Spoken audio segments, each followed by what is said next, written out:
Honestly, it's really more like two lists, and I need your help with the second one. The first one's on me, my responsibility. I got to make a list of the last of the things I need to make before Christmas. And every time I think I'm done with it, it gets a little bit longer. But the second one is helping me think through some ideas for the coming year. And seriously, I look forward to getting any comments you might be willing to share. Thanks.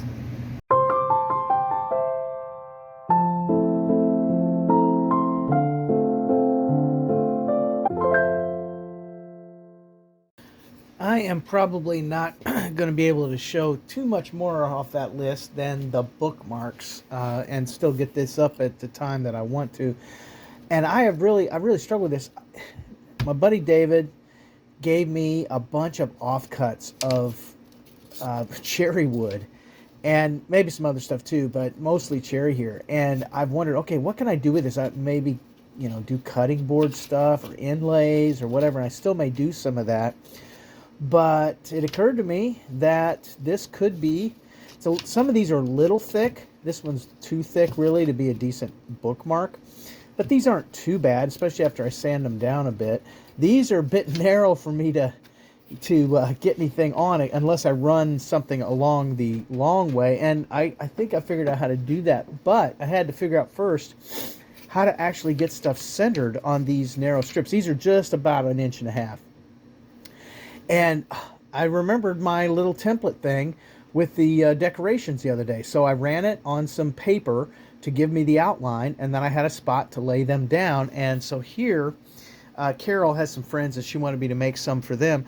So here is the first one. This is the first one after the rough draft where I tested spacing and all of that.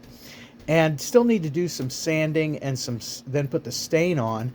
But I think this turned out pretty well. Very simple. And I think it's going to be, well, she's happy with it, so that's all that matters.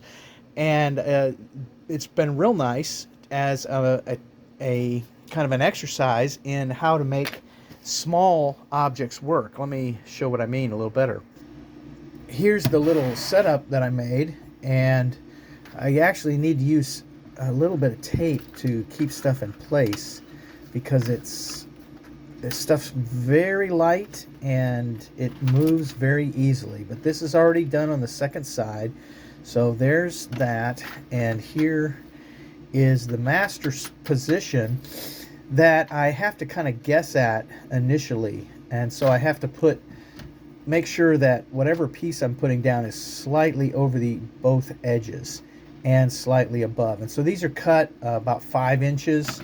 And this turns out to be just a little over 4.5. And so that works pretty well. And I hope they're going to be very happy with these. A little simple gift that Carol wants to share with some of her best friends. And I'm glad I get to be a part of that.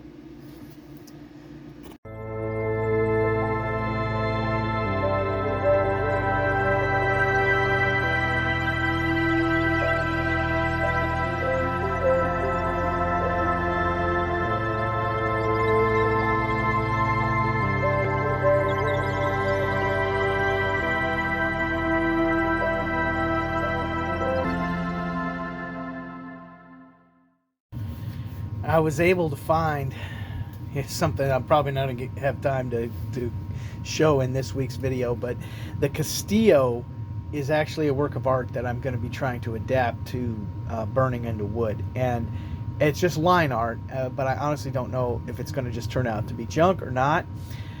But just to give you a sense of scale, I want to do it as like a wall-ready kind of portrait size. This is a 3x5 card. This comes as close to filling the entire cutting space of the laser as wood I have in one piece available.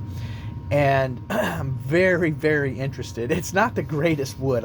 There's still some staining I wasn't able to sand out. There's a bow in the middle. There's a knot hole here that may get in the way. But I wanted to at least try to do something, the biggest thing that I've ever attempted. And I look forward to maybe being able to show that next time as something that I'm going to be trying to do in the new year. We'll see how that goes. Aren't you glad that I shared a blank piece of wood with you? Sure you are. Yes, I did think of some things that I forgot on my list. I got a couple of puzzles to do with pictures, and I have made some more bookmarks, but I've also got the logo info in. I had that on the list, but I didn't know what it was going to look like, and it's pretty cool. Hopefully I get a chance to show that later for a business that is kicking into high gear on January 1st of 2025. Speaking of which, I don't know if this will work well or not, but here's the other list that I was hoping to get some help on. I have made a playlist. Good grief, it's 187 videos. I've made, and I'm going to make this public. It is public already. Good. Okay, it's public. That means that if you wanted to search for this, you could look at it yourself, and it would be awesome to have some folks pick out maybe even 2 or 3 of these videos, because these are things that I thought, okay, I might want to make these things in the coming year. And that is, now how am I only doing like a few? I'm only seeing like 20. Okay, here the playlist is public. Here are some things that I think I want to make and potentially make to sell in the coming year, and would love to have anybody's thoughts on whether or not these anyone in particular is like, oh, I'd like to see that, but also I may know somebody that might like to buy something like that, and would love to have your thoughts on it. This is not the greatest little video here, but this is my list, at least part of it, and I'm looking forward to seeing if I can make some things work. This is particularly cool because Jesper he went ahead and got a 3D printer in order to print out translucent stuff. I've got clear acrylic that I could make these leaves for this lamp. This is a very cool video. If you haven't watched it, it would be I think you'd enjoy it. And I think I can make this on the laser cutter with clear colored acrylic, and I think it'd be kind of cool. And actually, I'm wondering if it wouldn't, with the light shining through it, if it wouldn't make different kinds of colors as different colored acrylic was shining through and they overlap. Anyway, here's some of what I'm hoping to do, and I look forward to seeing how the new year is going to go, trusting that regardless of my failings and flaws and misunderstandings and confusions, there are blessings out there, many, many, many, that I will have a chance to be grateful for. And I'm very grateful for all of you who have taken time to watch this past year, or these past 2 years, and especially to drop a word of encouragement and or a suggestion. And I really look forward to seeing how maybe I can get better and better at building things, making things, designing things, and yes, even selling things in the new year. Blessings all around. Thanks very much.